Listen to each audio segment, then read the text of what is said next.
There is one number that destroyed the entire Australian operation for Harry and Meghan.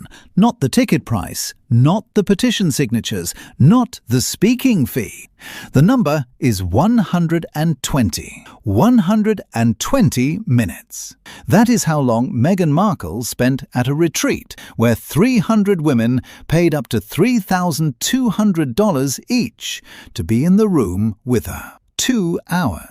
And then the Duchess of Sussex got into a motorcade and drove to a rugby match, where she was photographed holding a glass of wine in a VIP box at Allianz Stadium. And that photograph, Meghan smiling at the rugby, 40 minutes after she left a room full of women who had paid thousands of dollars for the promise of intimacy and inspiration, that photograph did what no critic, no petition, and no tabloid had been able to do. It told a story without words, and the story was devastating. Now, if you think that is a minor detail, she left early. Celebrities have tight schedules. Then you do not understand how the economy of trust works. The Sussex brand is not clothing, jam, or a podcast. Their brand is a story. Two people who left a cruel system and built a new life on honesty, vulnerability, and genuine connection. When 300 women pay $3,000 for genuine connection and get 120 minutes, then see their icon at the rugby with a glass of wine, what dies is not the schedule. What dies is the story. Let us break down what happened, because the Australian tour of the Sussexes, which ended with an unexpectedly early departure on Saturday morning, April 18th, turned out to be something other than what was planned. It turned out to be an X-ray, and every crack in the structure that Harry and Meghan have been building for the last 5 years was visible on the film. And every one of those cracks deserves its own examination. Let us start with what was supposed to be a triumphant return. October 2018. Harry and Meghan arrive in Australia as newlyweds, as the future of the monarchy. Meghan is pregnant with Archie. The crowds are cheering. Australia is in love. That was the peak. April 2026. They return, but now they are something else. Not royal, not just celebrity. They flew commercial on Qantas in business class, a detail that instantly made news, because one passenger told reporters on camera that the couple were super friendly around the toilet area. From the red carpet to the toilet areas in 8 years. From a meeting with the Governor-General to a comment from a random fellow passenger. Australian journalist Holly Wainwright from Mamma Mia wrote that they had returned as some kind of new, indestructible hybrid. Commentator Bonnie Greer put it more simply. What exactly are they? They're not royals, but they're assuming the facade of royal. Melbourne's Herald Sun called the visit a faux royal tour to shore up brand Sussex. And you know what is most telling? None of these descriptions sound inaccurate. 4 days, 3 cities, Melbourne, Canberra, Sydney, a mixture of charity and commerce that critics called a philanthropic fig leaf. Every day contained the same duality. Morning at a children's hospital with sincere embraces and touching photographs. Afternoon at a commercial event with closed access. Evening in a VIP box at a sporting event. Charity provides cover for business. Business provides cover for charity. Inseparable by design. PR expert Dan Chard said it plainly. This is not an official royal visit. It's a commercial hybrid dressed in palace clothing. Harry is a paid speaker at a mental health summit. Meghan's is headlining a women's retreat, eyeing the shelves for her as-ever jam and wares. They are pushing their platforms while trading on the royal family they left behind. Royal expert Richard Fitzwilliams did not mince words either. In his view, the couple were obviously positioning themselves as heirs during what he described as a carefully pre-planned faux royal tour. He described the engagements as choreographed down to the details and stated that their relentless positivity at charitable appearances sat uneasily alongside what he characterized as more turbulent behavior behind the scenes. But let us move to the facts, because the facts are what make this story truly explosive. Fact 1. Harry spoke at the Inter-Edge Psychosocial Safety Summit, the same summit where, a week before the doors opened, organisers were forced to lower ticket prices because the originals, ranging from $2,000 to nearly $2,500 Australian dollars, were not selling. The organisers did not call it a price reduction. They called it expanded accessibility. But when a conference adds budget tiers a week before opening day, the marketplace is sending a message. And the message does not need decoding. Harry's spokesperson told CNN that the prince received no payment for his appearance. Zero. This directly contradicts multiple reports of a $50,000 speaking fee that had circulated in the press. If true, and we have no reason to doubt the official spokesperson, then a different question arises. If the speech was free and the tickets still had to be reduced, what exactly does that tell you about Harry's market value as a speaker? And if he spoke for free, why were organisers charging such high prices for admission? The proceeds, according to the organisers, went to support Lifeline NARM, the Victoria branch of a national crisis support and suicide prevention hotline. A noble cause. But the cause does not cancel out the fact. The room did not fill at the original price.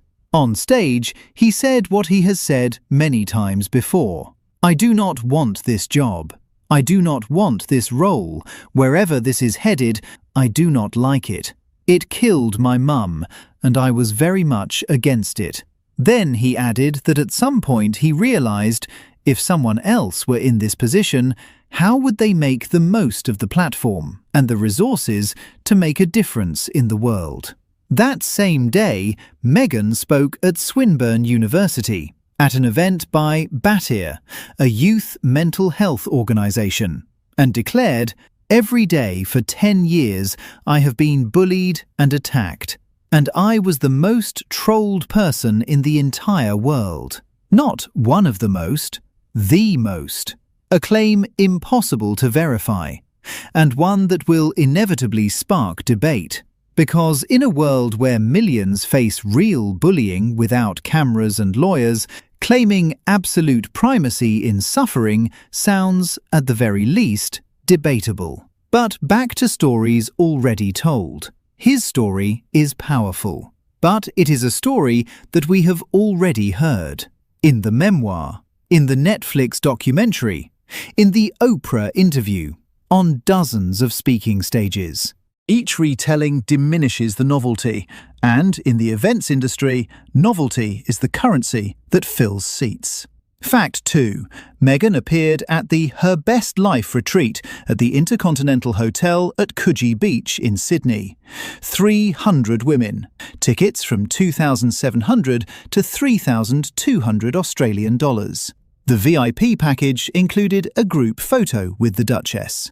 The event was billed as a luxury weekend for women, with powerful conversations, relaxation, laughter, and unforgettable experiences. Guests were scanned with metal detectors at the entrance. Phones were banned. An atmosphere of maximum exclusivity. And in the days before the event, the organiser quietly posted final last-minute availability, additional solo and double rooms, suggesting the retreat that was supposedly sold out had some gaps after all. Meghan arrived at 5 in the evening. By 7, she was gone. 120 minutes. She did not stay for dinner. She did not spend Saturday morning with these women. She spoke with podcast host Gemma O'Neill in front of the audience, posed for photographs, and disappeared. 40 minutes later, she was at Allianz Stadium, watching a Super Rugby match between the NSW Waratahs and Moana Pacifica from a VIP suite, sipping wine. Meghan's representative told Page 6, Meghan was always confirmed only to attend the retreat for her Q&A portion of the weekend. She had a lovely time sitting down and talking to Gemma in front of such an engaging audience. Technically, that may be true. But technically true was also the criticism that poured in. One attendee wrote, "Why did Meghan Markle not even share a meal with women who had paid $3,000 to spend retreat time with her?" Another noted, "She disappeared before dinner and spent longer at the rugby, where she ate classic footy fare." And here you need to stop and think about what exactly was being sold. A ticket costing $3,200 covered 2 nights of accommodation, yoga, sound healing, meditation, cocktails, a disco, and a conversation with Meghan. The retreat continued throughout the entire weekend after her departure. The organisers knew Meghan would be present for a limited time, but the marketing was built around her face on every banner, her name in every headline. And when women learned the headliner had spent 2 hours with them and then left for a sporting event, the math started working against the brand. Luxury events sell scarcity all the time, but scarcity only works when buyers believe the exchange justifies the price. When the headline act leaves for a rugby stadium while the retreat continues without her, people stop reading the empowerment language and start reading the receipt. Fact 3. Meghan filmed the guest judge appearance on MasterChef Australia. The episode airs today, April 19th. She walked onto the set, hugged the judges, and said, "Thank you, I'm so happy to be here." The judges later said the Duchess wanted to get to know the contestants and see food that would reveal their personalities. Warm and natural on camera, behind the scenes, a different calculation. Meghan's spokesperson told CNN that rumours about a large payday are untrue, but sources estimate her possible fee at $300,000, comparable to Katy Perry's reported fee for a similar appearance in 2020. PR expert Kayleigh Cornelius told The Mirror that the appearance is far from random and part of a clear strategy pointing to a permanent return to mainstream celebrity. A source went further. To be a permanent judge on a show like MasterChef is something she would leave California for. She dreams of building an empire like Martha Stewart. An empire like Martha Stewart. Remember that phrase? Martha Stewart built her empire on a product. Real, tangible, verifiable. Meghan is building hers on a narrative. And when the narrative cracks, the empire cracks with it. Fact 4. And this fact is perhaps the most personally painful for Harry.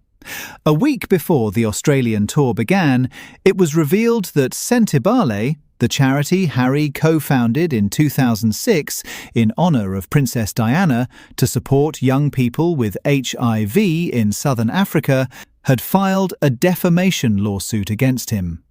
Sentibale accused Harry and his friend Mark Dyer of orchestrating a coordinated adverse media campaign that caused operational disruption and reputational harm to the organisation. The case was filed in the High Court of England and Wales on March 24th, 3 weeks before the tour. Case category: media and communication, defamation, libel and slander. The backstory. In 2023, disagreements erupted within Sentibale over fundraising strategy. The relationship between the founders and board chair Sophie Chandoika collapsed. In March 2025, Harry and co-founder Prince Seiso stepped down, saying things had broken down beyond repair. Chandoika responded by accusing Harry of orchestrating a bullying campaign to force her out, including bringing a Netflix film crew to a fundraiser without approval and Meghan appearing uninvited. The Charity Commission investigated. No systemic bullying found, but both sides criticised for playing out an internal conflict in public. A man who built his public image on charity is now being sued by his own charity. Named Forget-Me-Not in Sesotho, created in memory of the mother he lost at 12. Harry's spokesperson stated that he categorically rejects these offensive and damaging claims. But the claims are in the High Court. And while Harry stood on stage in Melbourne talking about psychological safety in the workplace, in London there lay a case in which his own charity accuses him of bullying its leadership. A prince advocating for mental health accused of creating a toxic environment in the organisation he himself created. And now, the context. Because everything listed above is happening within a specific time window.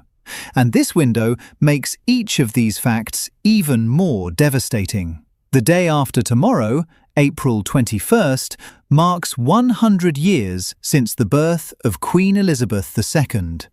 A centenary. A once-in-a-century event. King Charles and Queen Camilla will lead 2 days of ceremonies. The opening of the largest exhibition of the late Queen's wardrobe ever mounted. 200 garments from her wedding dress to coronation robes. The unveiling of the final design for a national memorial in St James's Park. A reception in the Marble Hall of Buckingham Palace, where centenarians will receive birthday cards from the King in person.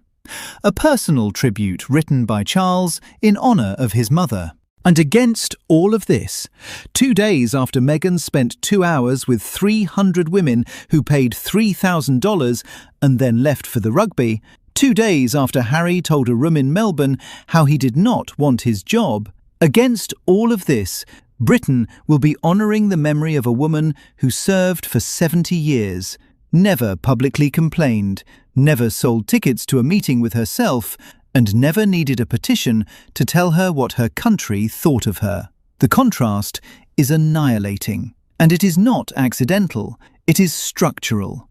A contrast between two models of public life.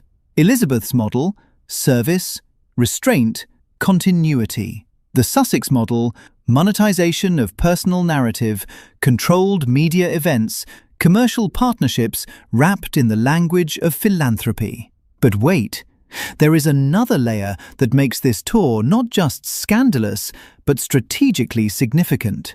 Meghan's As Ever lifestyle brand has registered trademarks in Australia across 12 categories: skincare, candles, jewellery, yoga gear, downloadable media, workshops, hospitality services involving food, drink, and temporary accommodation. Meghan's spokesperson told People that Australia is just one of many jurisdictions where the brand is registered. Perhaps.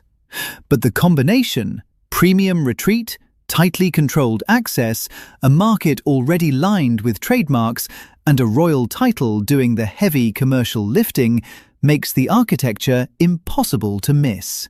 This is not a wellness weekend. This is a brand expansion. And it is an expansion happening against a turbulent backdrop. Netflix divested from the brand in March. A website glitch in January exposed hundreds of thousands of unsold units in inventory. The lifestyle show was not renewed for a third season. The spokesperson insists As Ever is ready to stand on its own. But expanding into a market where the population is actively collecting signatures against your presence is a particular kind of strategic challenge. It is like opening a restaurant in a building where a petition demanding its closure already hangs on the door. And meanwhile, 35,000 Australians have signed a petition demanding that no taxpayer money be spent on the couple's visit. When we first reported on it in March, it had roughly 4,500 signatures. In under a month, nearly 8-fold growth. New South Wales Police and Victoria Police both confirmed special security operations. The cost falls on the taxpayers. The same taxpayers signing the petition. And then the finale. Saturday morning, April 18th. The Sussex motorcade leaves the Intercontinental in Coogee. Early morning. None of the retreat participants knew the couple were leaving. Harry and Meghan head to Sydney Airport. They were expected for several more days, but instead, an early flight home to Montecito. The retreat, billed for the entire weekend, continues without its headline act. 300 women meditate, do yoga and sound healing, without the Duchess, who by this point is already in the air over the Pacific. Below the clouds, Australia wakes up and discovers that the tour, planned as proof of brand strength, ended with a dawn departure. The Sussex office released a statement, carefully worded. It mentioned the charitable aspects of the visit, the children's hospital visit, the meeting with Bondi Beach attack survivors, sailing with Invictus Games participants, the visit to the Australian War Memorial in Canberra. Not a word about reduced ticket prices. Not a word about 2 hours at the retreat. Not a word about the media clash. And there was one. Before the tour began, Meghan's team refused journalists access to the itinerary after details leaked. When Sky News Australia and the Daily Mirror published information anyway, the Sussex office accused them of clear disregard for basic journalistic ethics that had a tangible impact on the visit, complicating and compromising security arrangements. The press responded that they had signed no formal agreements. People who built their career criticising the media, once again at war with the media. And when the couple arrived in Melbourne, the press pack was left empty-handed. Journalists managed to photograph only the Sussexes' security team and luggage, not the Sussexes themselves. Image control taken to absurdity, yet every day of the tour generated dozens of uncontrolled stories, each worse than the last. Let us sum up. What do we have as of April 19th, 2026? A prince whose own charity has sued him for defamation. A duchess who spent 2 hours with 300 women who paid thousands of dollars and then left for the rugby. A summit that had to cut its prices. A retreat that opened last-minute spots 2 days before it began. A 4-day tour they flew in for on a commercial Qantas flight in business class. An as-ever brand with 12 trademark categories in a country where 35,000 citizens signed a petition against their visit. A MasterChef appearance that a PR expert called testing the waters for a return to television. An office statement with not a word about the commercial aspects of the trip. And in 2 days, the centenary of Elizabeth II. Body language expert Dr. Louise Mahler said that, watching the couple, she saw something dreadfully and shockingly incongruent. That none of the strain people associate with their troubles was visible, making it all feel alarmingly unreal. She noted that Meghan was reaching out shyly with half an arm, and that the domestic goddess act does not cut it with me. Alarmingly unreal. That is perhaps the most precise description of the entire Australian tour. A perfectly constructed facade behind which the math does not add up.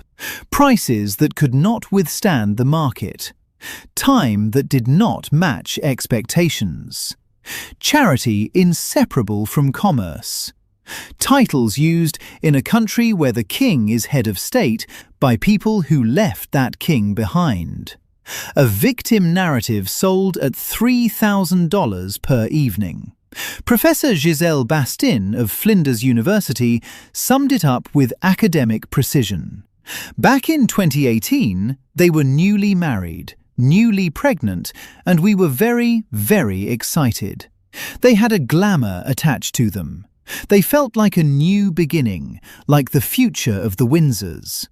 But there's been so much fracture and unhappiness around the couple and their relationship with the royals that having to flog $3,000 tickets to a wellness retreat looks quite pointless in the current world climate. And here is the question Australia asked for 4 days straight and continues to ask now, as the Sussex's plane has already landed in California. What exactly are you offering?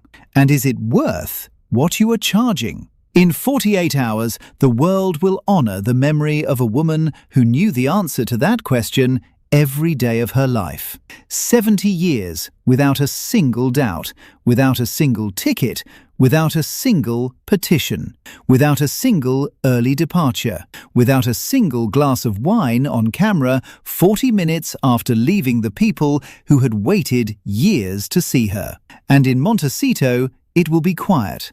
Cameras off, statements published, MasterChef on air, trademarks registered, lawsuit filed, petition growing. And that silence is louder than any answer.